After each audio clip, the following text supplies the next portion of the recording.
So you guys haven't seen this proclamation regarding dove season since about 2008, I believe, which predates my time here with the agency. And you've seen the red line proclamation in your material, I believe. It's Proclamation 1404. And so you folks all know that migratory birds are managed cooperatively by the state of Tennessee, actually every state in the U.S., and the U.S. Fish and Wildlife Service. And so hunting seasons are set in frameworks and set by harvest strategies. And so the reason we're bringing this proclamation to you today is, number one, it cleans up a few sort of typographical errors and minor updates, but also this basically reflects a change in the overall harvest strategy for doves. And I'll give you the answer first and then provide some detail. The short answer is that we expect to get an additional 20 days for dove seasons during most years from here on out. And that has to do with the high dove populations that we've been seeing in recent years and a subsequent change in the harvest strategy. So recently the harvest strategy was proposed and finalized by the service to allow for a couple different seasons. And what you see on the screen right now is they've changed the terminology a little bit. This is called a restrictive season. There's, of course, a closed season if the dove population goes below a certain threshold. And then we have the next season will be a restrictive season. And this season, you'll notice, is a 70-day season, which is our current dove season. We've had a 70-day season for a number of years now.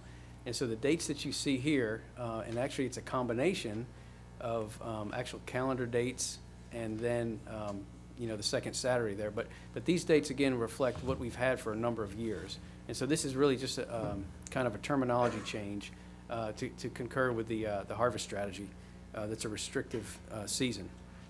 And so the big change that's in the proclamation is this new season called the regular season. And again, it's the language that's in the harvest strategy, and it's a 90-day season. And so you'll see in bold there in the second line of the table, third column over, that we're closing the second segment of the season the first Sunday in November. And that's actually a week later than previous years. So we'll add 7 days to that period, and we'll add the remaining days, 21 days. I'm sorry, that's bad math. The remaining days will be added into the third segment on the beginning side. And so just to refresh your memory, migratory birds, the dove season, you can open September 1st, and you've got to close it by January 15th. And in this case, in a regular season, you can pick your 90 days anywhere in there, and you can have as many as 3 segments. And so this recommendation comes from input with all the regions, and that's in dove hunters as well. So it provides additional opportunity of 20 days to dove hunters. And again, just to reiterate that we expect to be in this regular season, this 90-day season, in most years based on current dove populations and the sort of trajectory of those populations. I've got 2 other updates. I don't know if I should ask for questions or I'll just keep moving ahead. I spoke to you guys last time about the federal electronic duck stamp, and that's where, through our licensed vendor, folks could buy a federal duck stamp online or down the hall here, and then a duck stamp would be mailed to them. We requested that we be allowed to participate in that, and unfortunately we were not selected. We don't know why, but the real reason, I think, is that the Fish and Wildlife Service is only allowing 5 new states per year to join into the program. So whether or not we were late or what, we're not sure. But we weren't selected this year. We've already been kind of queued up to apply for next year. Is there a way to find out what the criteria is and what the reason for not being selected is and how we get a priority placement for next year, or if that's possible? We've asked about that, and we're going to continue we're going to look into that. Yes. As a side note, folks can actually buy a federal duck stamp on another state's website. So y'all realize I came from Florida. We were part of the pilot program for this, and so hunters in Tennessee could go to Florida's website through their website and purchase a federal duck stamp. So I'm actually going to be in touch with law enforcement here in the next day or so. The question is, you'll get a printout that says, you've purchased a license or a duck stamp. This receipt that you have in your hand is good for 45 days. But it's going to say Colorado, it's going to say Florida, it's going to have one of the other 6 states, I believe, on there. So the question is, we need to do some education. I need to check with law enforcement to make sure that they're okay with that. Again, it's a federal duck stamp. It was just purchased on a different state's website. So we don't want to confuse hunters. We don't want to have law enforcement folks, kind of have this sprung upon them in the field. So depending on how that turns out, we might be able to direct Tennessee hunters who are having a hard time finding a duck stamp to a different state's website until we're able to get this on our own website. Are there any resource consequences to the state of Tennessee or to the agency for going out of state for the federal license? Not Or that the I'm, stamp? not that I'm aware of. Good. I think that would be very helpful for hunters. I actually bought my stamp electronically online last year in Arkansas, but they mailed me a federal duck stamp. So then I used it in Tennessee. Right. The stamp itself that you get in the mail is the exact same stamp that you would buy either at a post office locally or if you were in Arkansas. The question would be, if you bought it through, again, because I'm from Florida, I'm thinking about Florida. When you print out, if you buy a license online, they give you an immediate receipt, and that receipt is actually valid as your duck stamp. So if I'm a Tennessee. You're saying until you get the one in the mail. Exactly, and Well, you that's just a need to buy 45-day. it far enough ahead so you get it in the mail. Right. Great. Any other questions? Commissioner King? Am I wrong in saying you can go online and buy it at the post office? I mean, I'm pretty sure that's what my daughter did. I'm not sure. I'll find out. And that is a great question. To that point, if all of those things are available for hunters, whether it's on the app or it's on the website in some prominent way or whatever, I mean, that would be very helpful for folks because I'm not sure. We usually won't have to walk down to the post office or go wherever we go. It'd be great.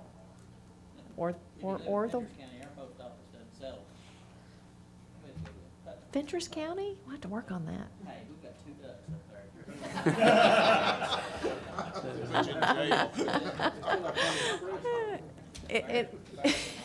Any other questions? I have one more small update for you folks regarding the Sandhill crane season. As you know, we had a successful season last year. We issued 400 permits, which is all the permits we intended to issue. They were issued by handheld drawing. We had about a 70% success rate of hunters that contacted us or provided input back in our post-hunt survey. And so at this point, the agency is not recommending any changes to the drawing or to the hunt format for the remaining 2 years of the experimental season. And we did want to request that if the commission does wish to change to a statewide computer draw sometime before that remainder of the experimental season, that if you could let us know at the next meeting in May, that will allow us the most time possible to make changes to the computer system and get with Active Outdoors to do that. So if you folks do want to make those changes, we request that you let us know in May. So.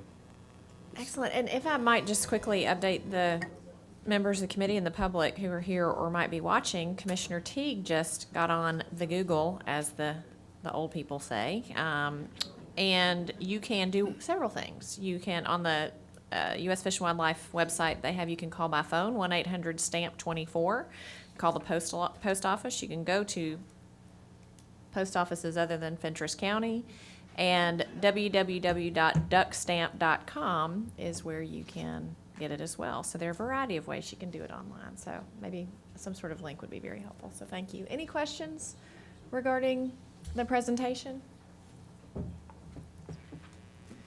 Excellent. Any comments from the public? Oh, Commissioner Rice. Regarding the Sandhill cranes, 400 permits, 3 birds per permit this past season. Yes, sir. Okay. And Commissioner Rice, if you wouldn't mind to turn your microphone on. There was also Fish and Wildlife said we could have, I think, 700 or so permits and 3 birds per permit. Is there a possibility to take advantage of that in this next season and actually harvest more birds? That's a good question. I know we want, I'll let Darrell address that. That decision to reduce it from 775 to 400 was a decision of the commission, so that is Yes, completely and up. we apologize, sir. That is completely up to the will of the commission if you want to increase the number of permits. We can't change the number of birds or we can't exceed 775, but it's the will of the commission Right. how many permits are given out. All right, excellent. Thank you, sir. What do you think the chance of them approving a statewide hunt would be? Changing this season to a statewide? The Fish and Wildlife Service? Yeah. Didn't they recommend that to start with? I think they left it up to the states, to be honest with you.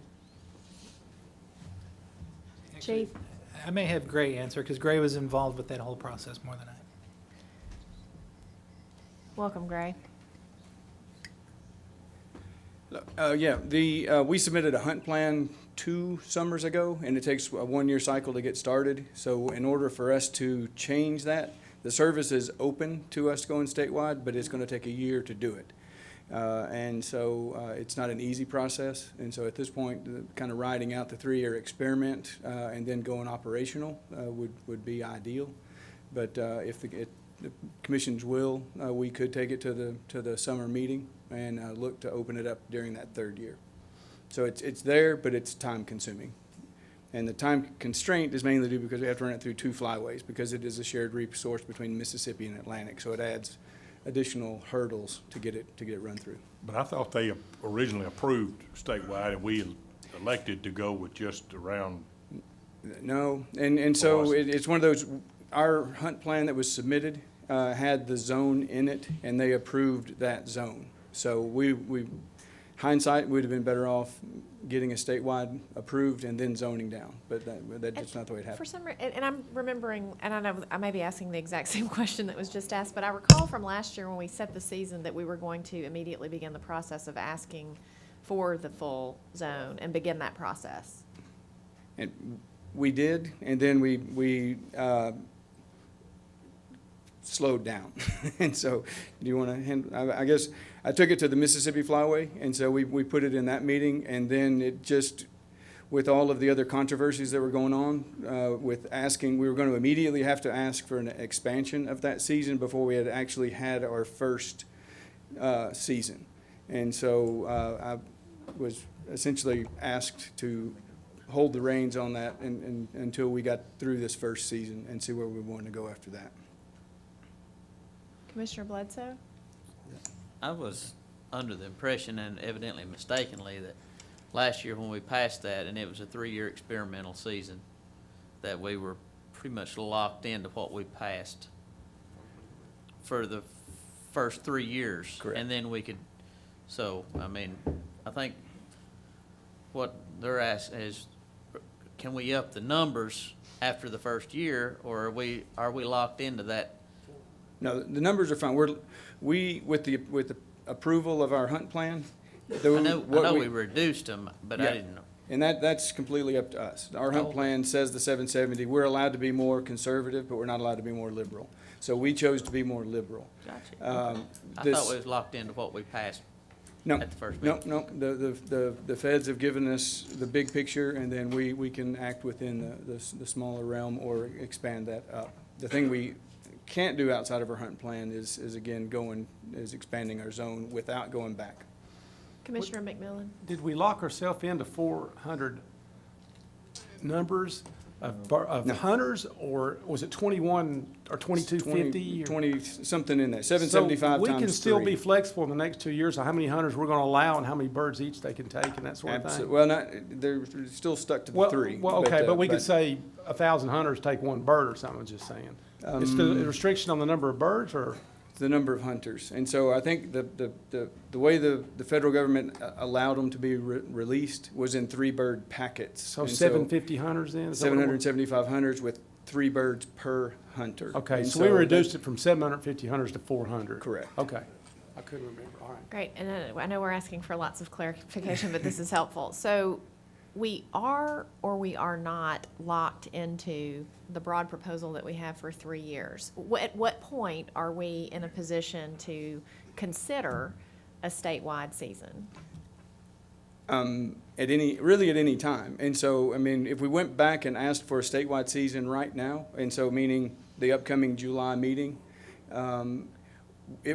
we could ask for that and then possibly get that for the following year. For 18 months later, we would be able to go to a statewide season. It would just restart the experimental clock. And so it'd restart that 3-year experimental season again. So right now, we're on a 3-year experimental season, proving that we're not hurting the resource. And so, and if we changed our mechanisms of how we're going about harvest, it would simply change that Okay. season, that 3-year. And hopefully at the end of our 3 years, we'll go operational and we won't ever have to deal with, these issues again. It'll be handled just like a regular waterfowl season. We won't have to deal with hunt plans and those types of things. Do you all, and you may not be able to answer this today, but do you all have any concern, given the conclusion of the original season, with moving forward at our next meeting with application for a full statewide season? Is there any resource questions that you would have? Are there any, it may or may not be political questions, but I think we had a pretty healthy conversation about what would be considered with the public over the course of the last year. And so does the agency have a position today about that? I don't think we formally discussed it. I think in general, it would be preferred to keep it into the 3-year experiment, because we'd almost be done with our 3-year experiment by the time we could reach a change. And then once we reach that change, we would then be able to do what we wished at that point.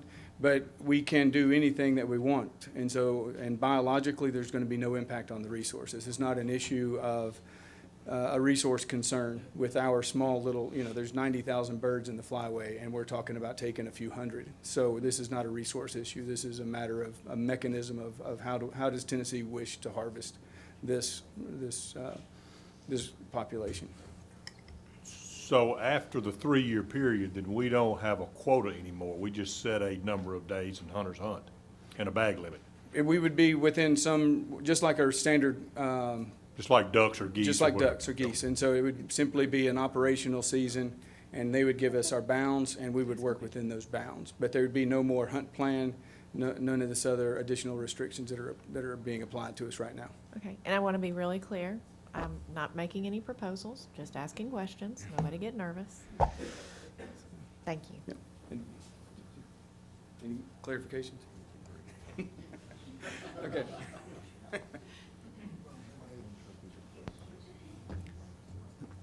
I'll probably just unclarify even more here. But essentially, when we talked about all this before, we did get the framework for Fish and Wildlife Service. We knew the maximum we could go. We were more restrictive than that, and trying to look at the wishes of everybody that had come before the commission, and we saw where that left us.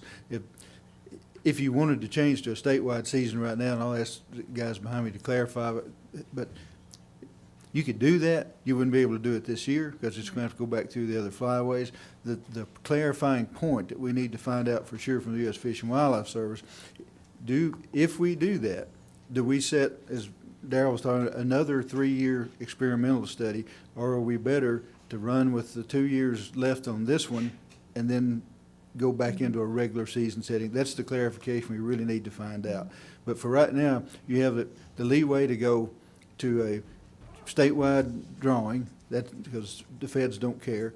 You have the ability to go up to the maximum number of the 750 or so people, but you have to keep the 3 birds per hunter as a max. So the 2 things you can't change are the number of birds that number of hunters and the number of birds. Right. That's very helpful. Thank you. Any other questions? Excellent. Thank you. Well, that concludes my portion. I'll reintroduce Dr. Gray Anderson to talk about the WMA